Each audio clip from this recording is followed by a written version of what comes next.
Guys, we are back. I have no idea what happened, but we have fixed it in a way that will certainly make sure that Vivian and I are not talking at the same time. So let me start that again, guys. Hello, hello, hello, and welcome to Community Conversations with Councilwoman Tamika Isaac Devine.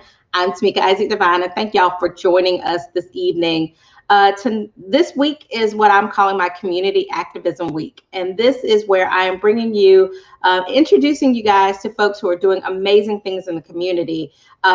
Folks who, from a labor of love, are working every day in our community to make sure that the needs in our community are met. And we know that we have so many, and so not everybody can do everything, but all of us can do something. And so these are people who are doing things out of just their heart and their mind and their soul and their spirit to make things better. And yesterday or Monday, I had Perry Bradley with Building Better Communities. And if you guys did not see that episode, please go back on my page and watch that, because Perry is amazing. But tonight I have just an equally amazing person, someone that I have come to adore dearly. And we haven't even known each other that long, but I'm so not just inspired, but motivated by her passion and her spirit. And I know that if you don't know her, you will be too by the end of this episode. And so it is indeed my honor and privilege to introduce you guys to Vivian Anderson, the founder and the CEO of Every Black Girl. So welcome, Vivian. So Vivian, good.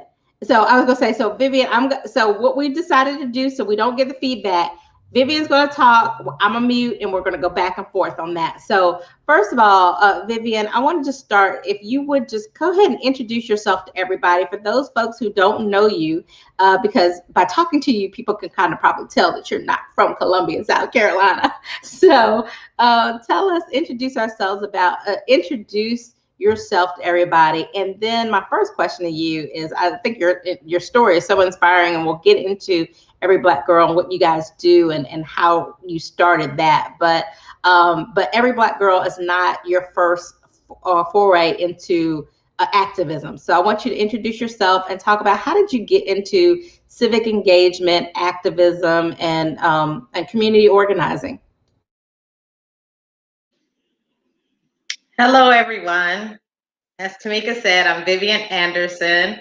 I'm founder and executive director of Every Black Girl, Inc. How did I get into community activism and organizing? Recently, somebody asked me that question for all these different things you have to write for. And I didn't realize, I guess I really got into it when I was like 5 or 6 and I wanted to play Pee Wee football. And they told me I couldn't because I was a girl. And I was like, okay, but I have watched my mother so I grew up in Detroit, Michigan. And my mom, in Detroit, there's this thing called Coney Island, which is like a diner, but it's just like a Greek style Coney Island, Greek style diner. So we have the Coney Island on every corner, a gas station on every corner, most likely some type of liquor store. And my mother, in our neighborhood, she went around and she was getting people to sign this petition so we could get the church built. And I saw her doing that, and I think I was like, well, I want something, so I'm gonna get a petition. And I had went around and like had everybody sign this petition that I should be able to play Pee Wee football, and I don't have to just do cheerleading. I was good at football, and I should be able to do it. Everybody signed. It was such a success, and they were like, yes, you can play. Until my mother said, you still not playing. Right? And so, but as I got older, I think I was doing things and I didn't know then. What we do now is we put a title to everything. I didn't realize a lot of the work and a lot of stuff that I've been doing for years was always community organizing or activism. But to put it more concretely, before I moved here from New York, and I was a part of Black Lives Matter New York City, part of the Ferguson Ride. I used to work for the YMCA of Manhattan, and I was doing a lot of community development around food injustice, because in certain parts of the communities in New York City, we had the food deserts and obesity happen at the same time. It's like, okay, what's going on? And like getting more grocery stores put in, making sure that we were removing a lot of the fast food restaurants kind of thing, where it's just like, so folks can have equitable and affordable access to healthy food. And so I think that's really what, during these last few years working at the Y, and then my work with Black Lives Matter, and then the work that I was doing for an organization called Girls for Gender Equity, really like propelled me to, it really did take a large part of how I ended up here in South Carolina. So that brings us to where you are now. So, you know, and most people are like, okay, so you were in New York. What brought you to South Carolina? And I know the story. I'm not gonna kind of preface it. I'm gonna let you tell it yourself. But your passion for working in the community and advocacy and activism and equitable communities for young women, especially Black girls, led you, as some people would probably say, anointed you to come to the Midlands area. So tell us what happened, and what made you come to Columbia, and what made you start Every Black Girl. So, as I said, I was living in New York. I was living in Brooklyn, New York. I was working for an organization called Girls for Gender Equity, and I was doing a lot of work with the girls around Push Out. And we'll talk more about Push Out, I'm sure. So I was doing work around Push Out, and I'm working with these girls. In October 26, 2015, a video comes out, goes viral from South Carolina, about a Black girl who's assaulted in the classroom by a white school resource officer.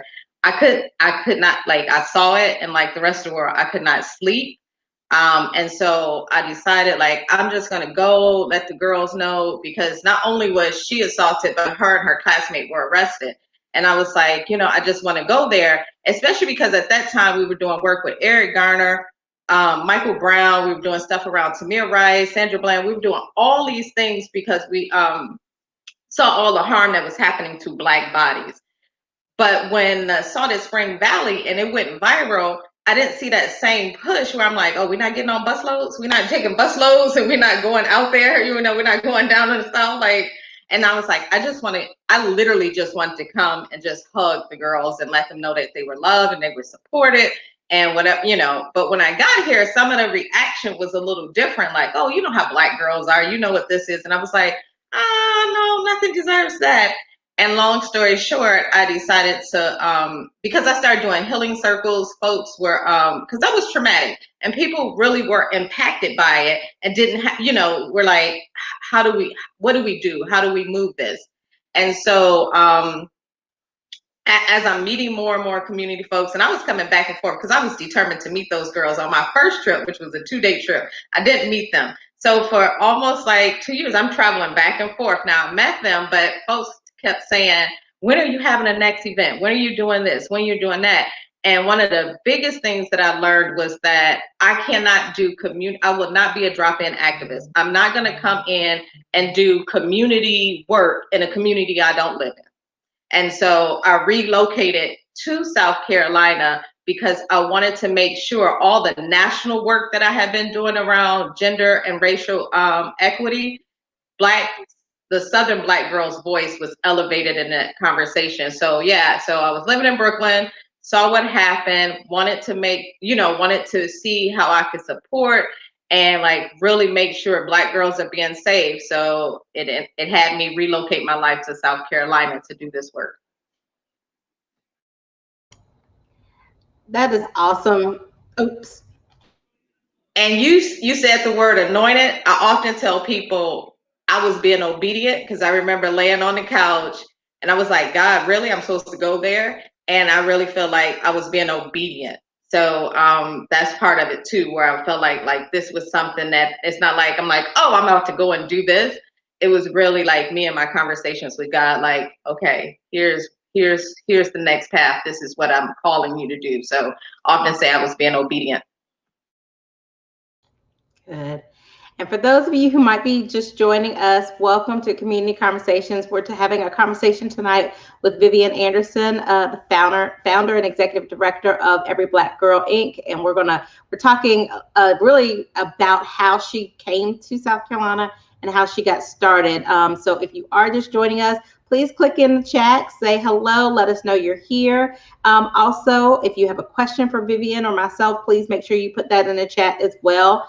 But share this, invite your friends, and engage, and invite them to be engaged in this powerful conversation, because we're going to get into some different things, especially about supporting Black girls in our community. And I want to make sure that everybody who can hear this conversation hears it. And then, as always with Community Conversations, that you leave here tonight with some information that you can take action on, whether it is supporting this amazing organization, volunteering, getting your young girls involved, whatever it is. I want to make sure that you leave here with some action items.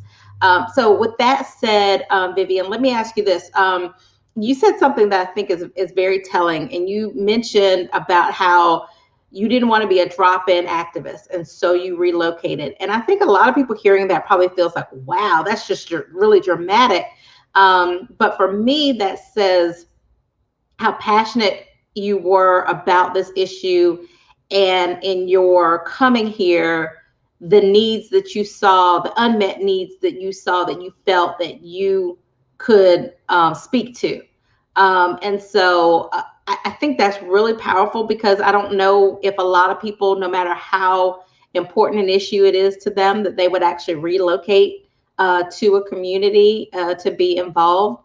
And so tell us, how was that? And be real. I would love to know how you feel like, sometimes this community, and this is where I'm born and raised. No, I wasn't born here, but almost born here. My daddy was born here.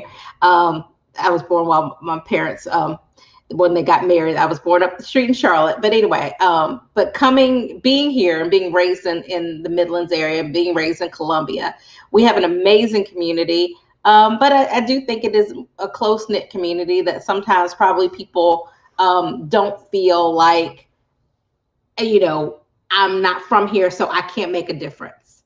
And I hate that sometimes people feel that way, because everybody has a role. So tell us kind of how that was when you first started coming, and how you felt, how you felt like this was really a place that you could make home and really continue the work that you're doing.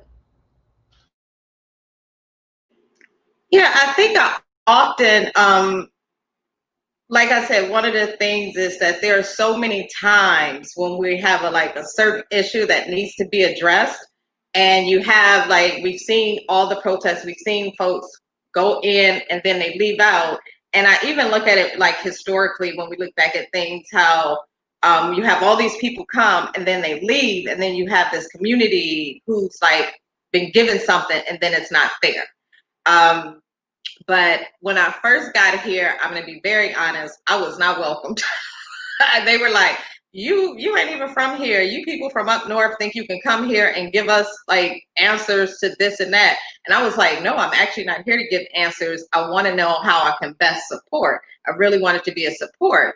And because of the pushback, they was like, you came here because 2 girls got in trouble at school. And I was like, oh, did you not see what I saw? Did you not see this? And often say the Salt Spring Valley was like a Pandora's box, and it opened up so much that we often don't see. And so one of the things that I learned that first year, and when I got here in 2015, that South Carolina, not anymore, but when I in 2015, third largest, they were third in the nation for domestic violence deaths, right? South Carolina was third in the nation for domestic violence deaths. When I start looking at how many kids were sent to juvenile detention for arrest, so that school to prison pipeline, that's the third largest arrest, the disturbing of schools law. So I learned about the disturbing of schools law.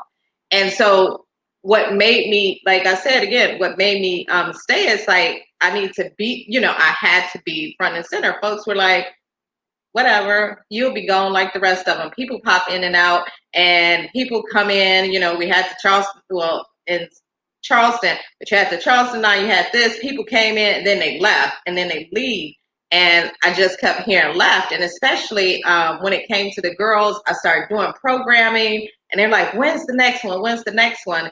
And the one thing I was committed to was not being a continual inconsistent in their life, right? And so there are many times people pop into young people's life and then they just pop out. And I refuse to be another inconsistent in another child's life. So that's what made me realize I can stay here, because after a while, folks were like, wait a minute, you still here?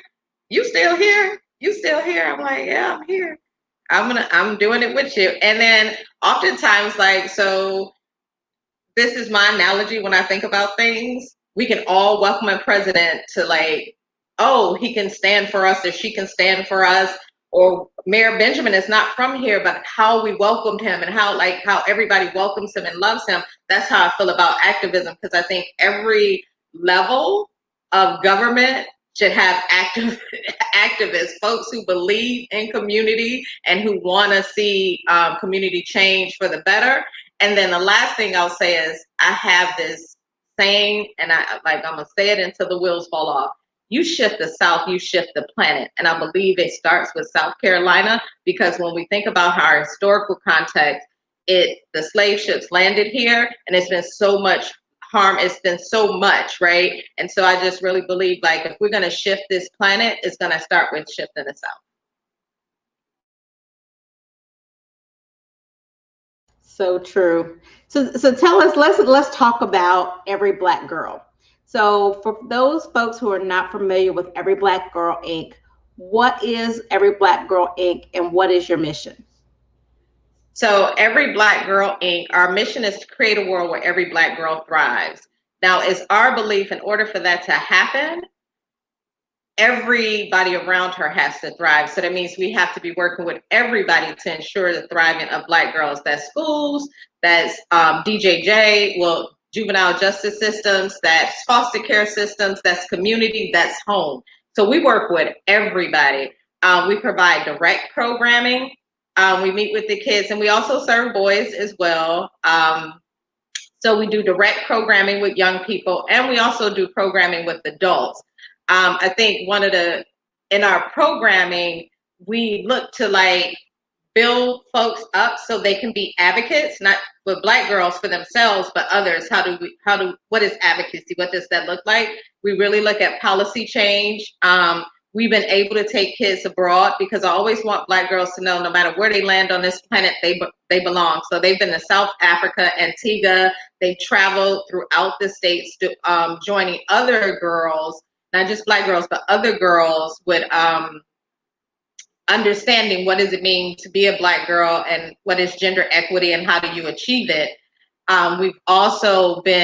We've been part of representing the Southern Voice at the International Day of the Girl, which is going to happen on October 11th, virtually this year. So for the past 3 years, we've been taking girls to New York so they can participate in the International Day of the Girl at the United Nations. With our adult programming, we do a 3-day workshop that's called Legends. And it really is, here's your life, here's the life you dream about. What's that missing? What's that in between that's stopping you from living that life you dream about? And it's, no matter where you are in life, there's always somewhere else you want to go, or there's something that you've always wanted to do, but something has stopped you. So we really work with folks around that, because if they can break through with that, they can support young girls with their breakthrough. And then we do a 90-day leadership program, and it's like they set goals in 5 clear areas, which is friends and family, career and education, finance, community, and health and well-being. It's like, if you were to author your life, if you could create the life that you dream about, what would it look like in those 90 days? So they set goals in those areas. They get individual coaches, and we support them through it. So that's what this shirt right now is, graduates of the program. And we've had CEOs from, and at the top, CEO of REN, Women's Rights and Empowerment Network. A lot of people remember Stephanie Cooper-Luter, who was the president. She was the executive director at Sisters of Charity. We had educators on the team, but it really is like, no matter where you are, where do you want to go? And then, like, giving folks the tools and resources to, like, move them to the next level in life. So those are the things that we're doing, that we have done. We do 2 conferences per year. One is in October. the state of Black girls was really at stake. And we're looking at, because that would have been the anniversary of the assault at Spring Valley. And so what's happened locally, not statewide, then nationally. How has that changed? Has there been progress? Is there still more work to do? And then in March, during Women's History Month, we do turn the ships around. If our body, we teach you girls, if your body is a ship, what ship cannot land on your shores? So turn that ship around. So it's really to celebrate Black girls and then do more advocacy work. What ships don't get to land on your shore? So, I mean, it's so extraordinary. I mean, I've been to the kickoff when y'all are about to go to the International Day of the Girl, and that's been amazing. I've been to a couple of your sessions, and so what I'm always impressed about is just the leadership of these young ladies, but also what you talked about, this the new horizons that you're opening for them. I mean, I've not been to South Africa. I mean, so there are so many things that people don't, sometimes young people don't even make it out of their community. They don't even make it out their neighborhood. And these girls have had an opportunity to really get outside of South Carolina and not just lead within South Carolina, but get outside of it. How do you want to see this organization grow? What are some of the things that you like to have? So the first thing that I would like to see happen is that, and we're still working on funding and raising money and like looking for ways to have this happen. So one of the things that I want to see is 50% of our decision-making body as like paid staff will be Black girls. If this organization is called Every Black Girl Inc., they should be decision makers and they get to be paid for their genius, right? So that's one, 50% of our decision-making body and our board will be Black girls. That's something I'm really working hard, because if I transition out, I really believe like a Black girl should be taken over. Let's see, another thing that I want to see grow out of this, and we've already started, is that we're not relying on grants, but it's actually girls feeding back into the organization. So we just graduated 6 girls from what we called our summer. It's summer youth. It's our summer youth social entrepreneurship program.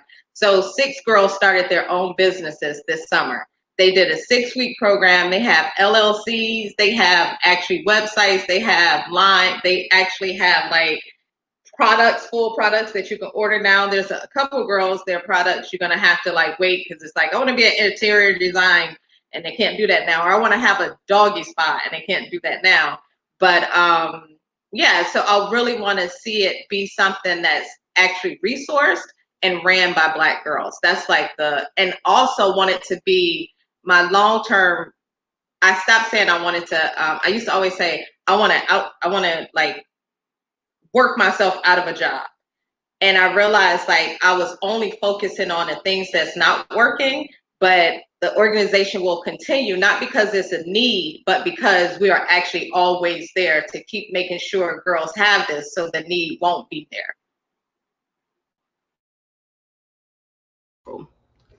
So I really want to talk about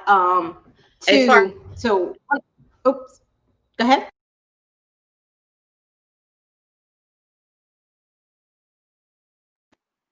So one of the biggest things is creating safe places, and having girls have the opportunity to experience girlhood, because we know oftentimes Black girls don't get to have girlhood. We say you should act, you should do this, you shouldn't giggle, you shouldn't do that, but have a place where they can just be. And so it really is like creating a space. So when I say removing the need, not a need for a place for girls to just be girls, but we're not having a high rates of sex trafficking with Black girls. We're not having the same level of sexual abuse with Black girls. We're not having the economic injustices we have with Black girls. All those things, that need is removed, but we still have spaces for Black girls to go and thrive.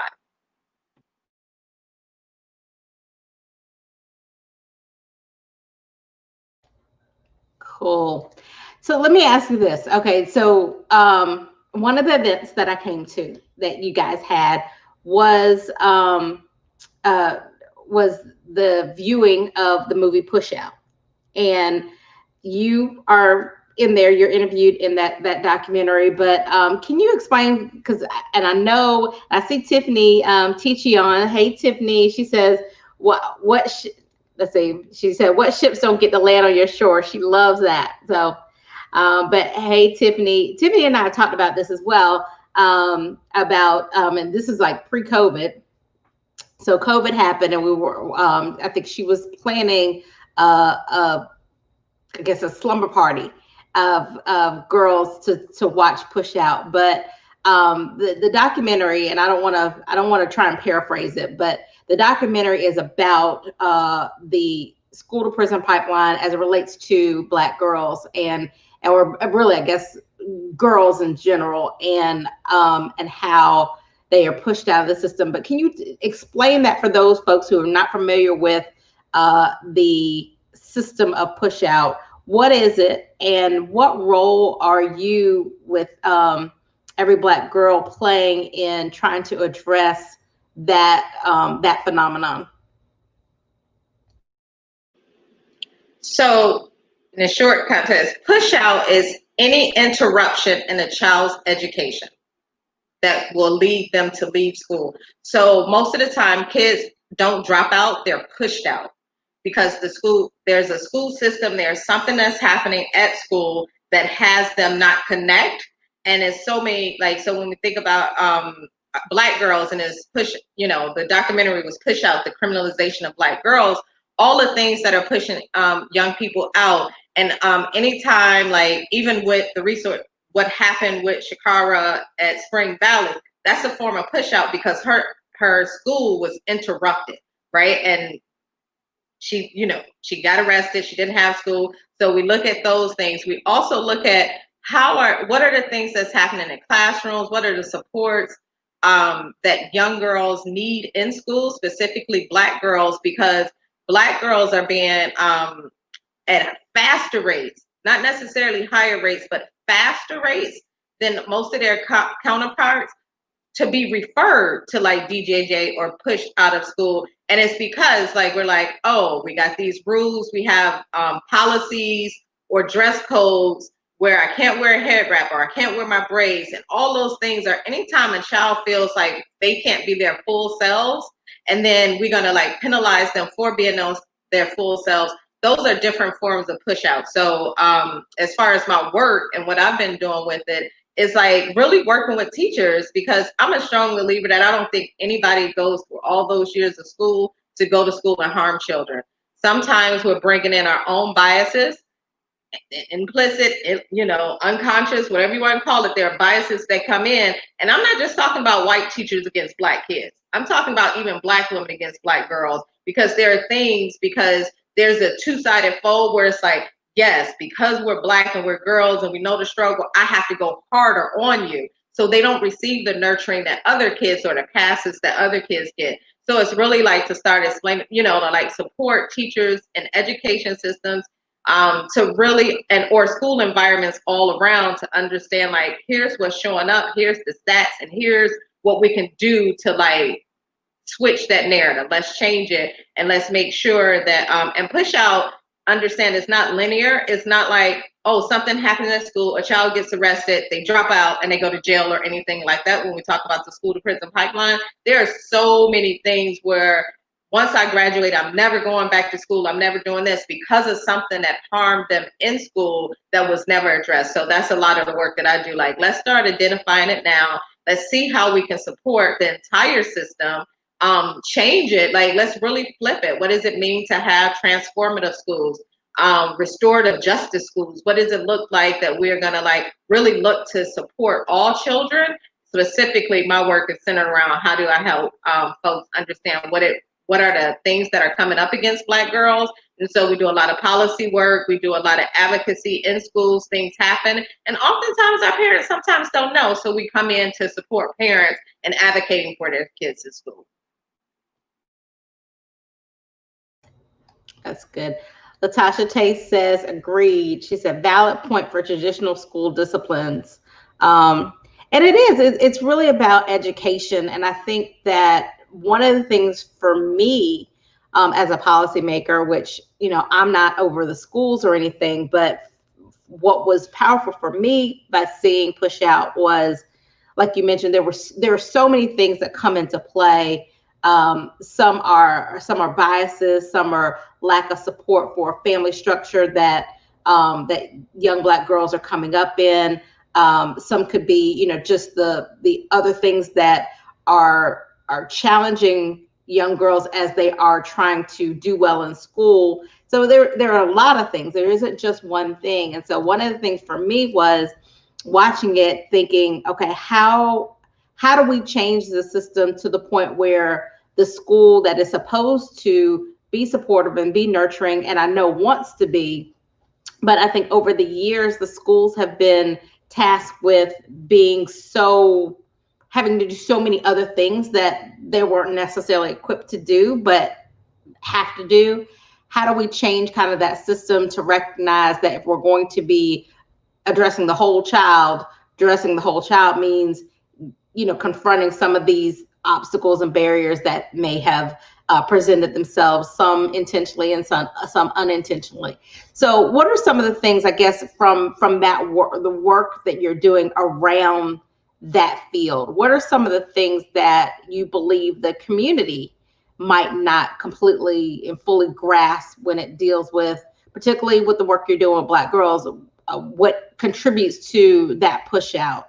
What are some of the things that we're not aware of as community folks that we should be, and maybe some of the gaps in services that need to be provided? Yeah, so this is probably going to be where it gets like the comments from like, well, I don't agree, which is great. Let's have the conversation. Well, one of the main things, one of the things that we're really doing is looking at police-free schools, the policing that happens over Black girls' bodies, Black girls in schools, the policing that happens in school from various levels, right? One of the there's Congresswoman Ayanna Pressley. She actually has legislation out right now that she's looking to get passed. It's called the End Push Out Act. And in it is like, what would it look like if for the resources, so just for instance, in Richland County, where Sheriff's Department is getting close to $50,000 per SRO. And the matchup with social workers or mental health workers is not the same. We know teachers that's not even getting 50,000, and so that money that we're using, how we are allocating our budget to look at the whole child, and like, what are the, like, restorative justice? What does that look like? What does it mean if we start moving out punitive measures and say, oh, instead of looking at the behavior of the child, let's look at the root cause of the child. Like, what's the root cause of that behavior? And really looking at, like, actually we had a campaign like, just see one Black girl, not her behavior, just see her. So even in community, you walking down the street, just say hi to a Black girl, because it's like they're invisibilized. We really fight to like stop making Black girls so invisible, and not their behavior. Sometimes we say, oh, we see them, but no, do you really see them? What's creating it? And that's some of the work that we do with teachers. So as far as community, look up the End Push Out Act and look at the ways to get involved. What are the ways to actually volunteer and mentor? I really believe in mentoring. What are the gifts and talents you have? Even when some people are always asking this question, what can we do? How can we get involved with every Black girl? Like, what do you need? I'm like, what gifts and talents do you have that you want to share? Because I can come in and say, serve lunch or something, but that's not where your gifts and talent, and you might not even be happy with just serving lunch. But what are the gifts and talents you have? Because when you bring your passion to the table, these girls are going to pick it up. So looking at all the legislation, making sure, like, y'all, real talk, we about to what is November?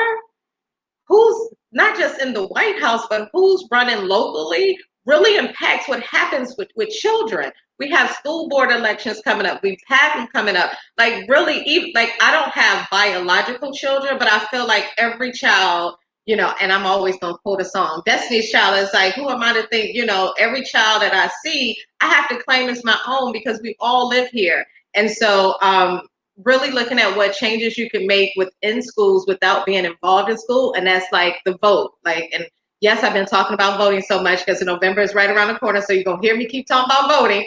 But even voting for, like, who's on school board. If you have children, make sure you're voting for PTA. Like, who's going to be your PTA president? Or PTA, PTO? I know they have different terms.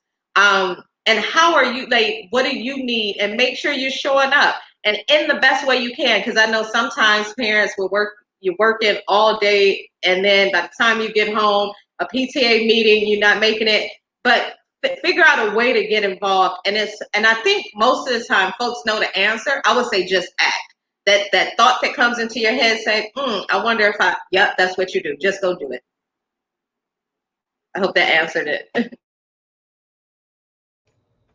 No, that you did, because I always said that, figure out where your gifts and talents are. We all have our gifts and talents, and you've heard me say this several times over the course of the summer, but one of the things that, got me over this year was, there were so many people who had an opinion about how people were letting their voice be heard through the protests and everything else. And I always said, you gotta follow, the way you share your voice might be different. Someone might be protesting or marching. Someone else might be taking care of someone else's kids so they can protest and march. Someone may be the legislative part and working to try and affect policy. We all have our gifts and talents. And so we need to figure out what that is, because you're right, especially when you're talking about working with kids see what's genuine.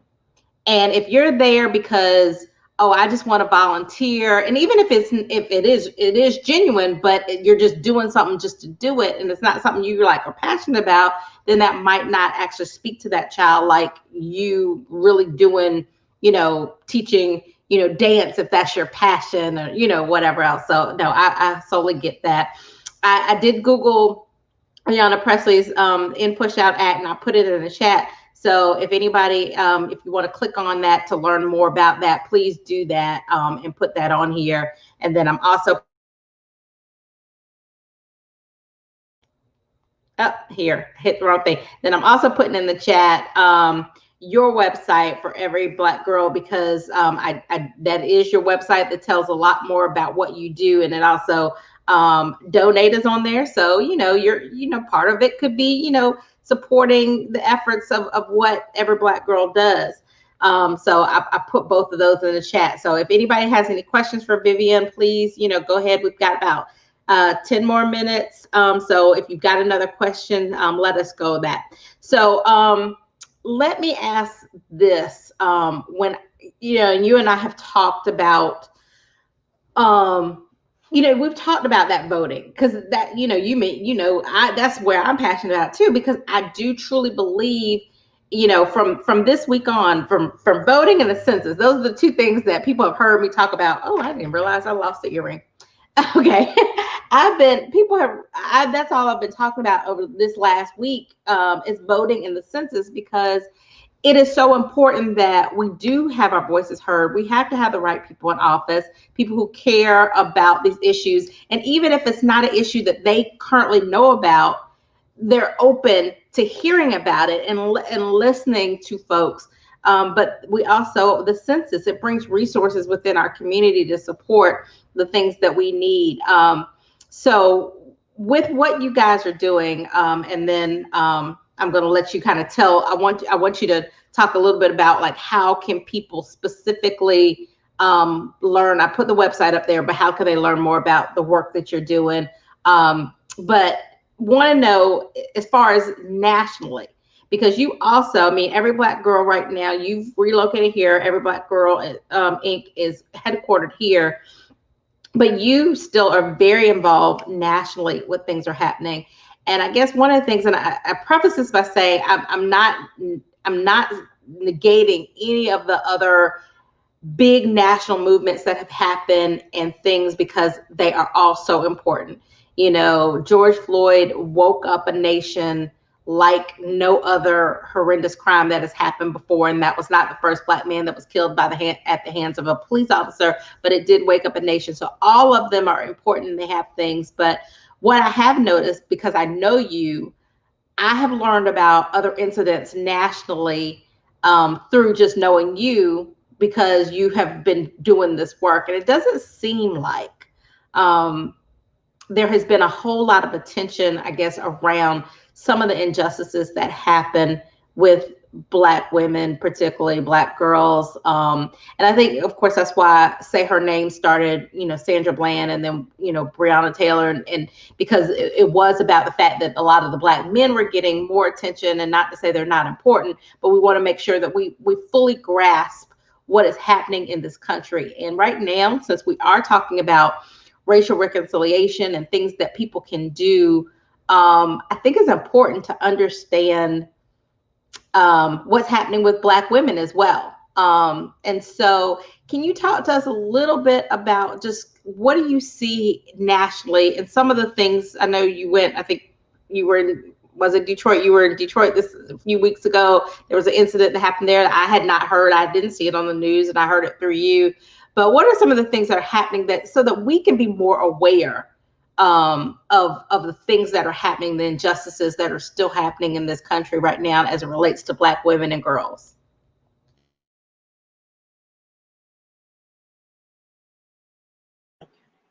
So, one of the things that, like I said, when I came here, it was because one of the things that I noticed is that when there's a death, we move so late. We move, but there is harm that happens that doesn't necessarily mean a physical death, but there's a part of a girl or woman that's killed in that moment. And when we look, we keep hearing about the black men, but like we said, like even Breonna Taylor, like we're still waiting. Like the family got the lawsuit. They're doing some changes now, but it's because a group of women decided to like we're gonna keep fighting. And it's one of those things where I think we've been trained and so accustomed, like we got to go stand for these men. We got to go stand for them. And it's like, no, we get to stand for Black women too. And if you go to the Say Her Name website, and it is Say Her Name or the African American Policy Forum, they can give you all the work that's being done nationwide. And the incident that you were referring to, it coincides with Push Out because there was a 15-year-old girl who was detained at a juvenile detention center for not completing her online homework.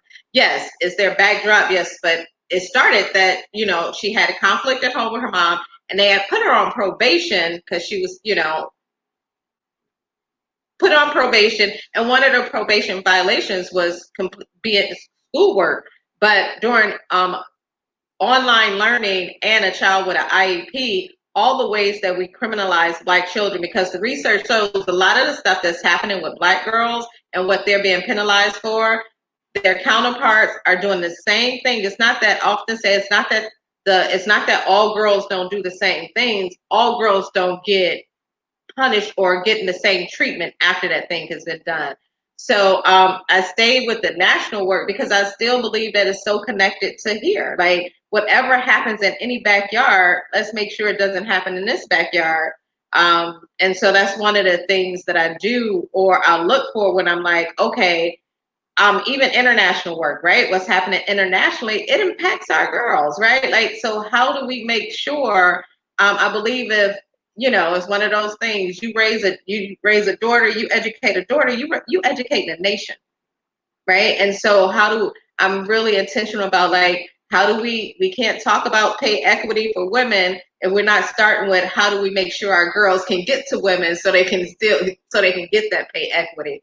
So yeah, so I don't know, that's just my passion, right? Gender and racial justice and making sure that we're not leaving folks out just because they don't leave this earth. It doesn't mean that those aren't still issues, and you do not have to travel. Like that's another thing. I'm not asking everybody to relocate their life. I'm really not. I'm saying like there's somebody on your block. I can guarantee it. I don't care what the house looks like. I don't care, two family, the income. There's still a girl looking to be seen. And even just starting with that girl on your block, that girl in your family, that girl, that cousin, you're like, oh, cousin such and such. You know how her kids are. Maybe you're the woman or you're the person that's going to step into that girl's life and say, you know what, I see you and I see the potential in you. So that's how I think. All right. So before we go, I put your website up here. Okay. But when you come back, also tell people how can they stay connected with you? How can they know your work? The website's on here, but how else can they stay connected and know the work that you guys are doing? Oh, and then how can, if they have a young girl that they think could benefit from being a part of Every Black Girl, how can they get their young ladies involved? Yes, that's the question. So our website is being worked on. Unfortunately, the woman who created my website, a dear friend, she transitioned on Sunday. A young girl, she hadn't even hit 40. Brilliant, brilliant, beautiful Black woman. So that's under construction. So I would say actually go to our Instagram page, which is Every Black Girl, or our Facebook page, which is Every Black Girl, and you'll get more information and there. And folks who are like, oh, we want to contribute, we want to donate. I would say, because the donate button on the page doesn't work because it's being under construction, go to PayPal at Every Black Girl with the number 1 at gmail.com. That same PayPal email address is the best way to reach me directly. And if you contact me directly, I respond, right? Because I'm still like an organization of one, to be honest. And if you're interested in having our program, and I probably left this out, we work largely with middle to high school. And so I have girls who started with me and they were in the 6th grade and now they're in the 10th, 9th and 10th grade, right? I had, so we follow you. We're going to keep following these girls. It's not like, oh, they come in and they're just gone. We've looked to really follow girls and look to support families all around. And so if you're interested in your child being a part of the program, and like I said, we work with boys as well. But if you're looking for your young person to be a part of the program, just email me. And we're going to start back. We're looking at how to, how we want us, because we did our summer program and with the virtual learning, and they're on, they're virtual every day now, all day. We're really looking at some ways to like really engage them virtually. So we'll be starting back up programming in October. So yes, you have ample time. And the thing that's so great about the virtual learning or the virtual program is that the folks who come in, they're coming from all across the nation. These girls have met other adults who are like, yes, I'm a champion for you and I'm giving you my gifts and talents. And they've come from like everywhere, like not just here in South Carolina, but nationally, then internationally. So we'll be meeting Saturdays for 2 hours. Our program usually runs Saturday from 12 to 2 virtually. And when COVID lifts, we'll be doing in-person meetings again. And that's on Saturdays from 10 to 4. So yeah, just totally reach out, and I would love to meet some amazing young girls, some new amazing girls. Well, awesome, awesome, awesome. Well, that brings our time to an end. I want to be respectful of everybody's time. I thank you so much. And I told you guys at the beginning, I like action items. So an action item could be as simple as going and liking their page on Facebook, following them on Instagram. I put the links up here, but also finding out more about how you can support the work of Every Black Girl. So I'm on, hold on, let me get. I'm sorry, I got one thing. This is a direct ask. One of the things we've been able during this time of COVID, the way we've shifted is really supporting families. So not only have we been able to support folks with rent, light bills, bills, and we've even unfortunately supported folks who are uninsured to make sure families who have been tested positive are taken care of, or families who've lost family. We've actually helped folks bury families. But right now, to support mothers and teachers who have to be at work, but they cannot leave their children at home. And it could be for any reason. Like sometimes the house is not safe, or it's just like the child is too young to be there. We have, because we're not trying to create a school. Let's be very clear about that. So I have 5 young people that I'm with from 7 a.m. to 6 p.m. daily, because their parents have to sustain an income. So they come to the site to do virtual learning. And yes, we're practicing all the social distancing, doing it all apart. But if anybody wants to donate breakfast or lunch, please reach out to me, because we do need support, because we are stepping in where the school where the school can't right now. That was their place. So we are asking for donations, water, juices, breakfast and lunch, and pre-packaged, because we still want to practice safety. I've been reading my CDC and all the stuff around COVID. So that's something immediately that folks can do. Support us with making sure they're feeding. If you have books to help us, because we just got a building. Yay, we just got a building. We just got a building. And so I want to fill it with youthful things like books for all ages, anything that you want to contribute that way to help us build our center. Awesome. Well, that's definitely action items. So y'all heard what they need. Vivian is very accessible, so reach out to her. So Vivian, I want to thank you for being my guest tonight. I appreciate you being here, and I appreciate your flexibility, guys. I mean, for you guys, I told Vivian we were supposed to do this at 7. Y'all know I usually do community conversations at 7. But I got a call about a call with the Biden-Harris campaign to help get our next president and vice president elected. I'm biased. Yes, I'm very biased. That's who I'm supporting.